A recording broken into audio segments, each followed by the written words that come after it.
Hey everybody, I'm Tom Vasel. Welcome to Look Back. This is a show where I take a look at the reviews I did 1 year, 5 year, and 10 years ago this week and tell you what I think about them.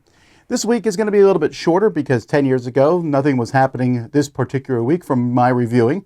So we're just taking a look back last year and 5 years ago. So last year, I reviewed with a group, Merchants of the Dark Road. This one has a lot of cool things, and I really like this company, and the components for Merchants of the Dark Road are mostly good. I say mostly good because the board is not particularly easy to navigate, I think, for how simple it is. It's basically just a rondel moving. This game felt really mechanical, which is fine for many games. There was just something missing, a spark.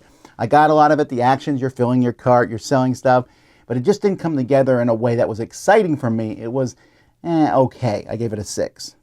Cellulose, a plant cell biology game. Now this game's brimming with theme, a scientific theme about cells. There's a small end game thing where I think there's fewer actions than the beginning of the game, and I wish that wasn't the case, but I thought it was really fun and it's educational. Good time, 7 out of 10. Then a trio of excellent games. First of all, I took a look at a Constellations with my kids, a fantastic abstract game where you can slide as far as you want and you can never go back, but the color you end on is the color piece your opponent moves. Very simple, and we looked at the new version of it, which is great, 8.5. We also took a look at Fantasy Realms. This was the beginning of WizKids. This was like last year was the year of Fantasy Realms where they did a Star Trek version and a Marvel version, but they also redid the original version with an expansion. This drafting game, which is very much in the zeitgeist at this point, very, very good game, 8.5. And then Gutenberg. Gutenberg, a fun, simultaneous selection style game. It's hard to explain. A little auction that they have works really well. Not so much, maybe auction's the wrong word, but kind of picking your action and spending cubes on it. Really neat. Simply collecting things to print off different stuff. I like everything about this game. 8.5. 5 years ago, I reviewed not a very good party game called Betcha, which sounds like it comes from in the Midwest, but actually it's about betting and poker and trivia and just kind of a mismatch. Doesn't really work. 5 out of 10. Constellations. This one's so close to me lugging it. I mean, it's pretty good. It looks fantastic. It could be sold in like astronomy, like a gift shop at a place, because it's all about constellations and collecting stuff, but it's just there's a little too much luck in it. 6.5.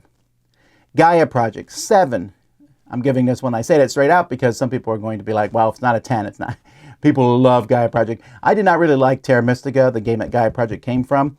Gaia Project is actually more involved than Terra Mystica, but I think some of the things felt a little bit more streamlined, and it was the space theme. I don't know that matters that much to me, but it just kind of, I was able to grok it a little easier, and so I gave this one a 7. Imagination, 7.5. This is a silly little game with magnets, but because of the reverse polarity, you can pull them back and launch them like a dexterity game. It's pretty fun, and it's kind of freeform, 7.5. And then 5 years ago, I reviewed When I Dream, a fantastic party game. It's a party game in which one person's eyes are closed and everyone else is giving you clues as to guessing a card, except some people are giving you false clues. And so you are trying to figure out who's giving you the bad clues, and then just start ignoring their clues. So the people giving you bad clues want to give you bad clues, but not too bad of clues. So it's a really fantastic game, 9 out of 10. Anyway, those are the reviews I took a look at 1 and 5 years ago. Thanks so much for watching. I'm Tom Vasel. This is the Dice Tower.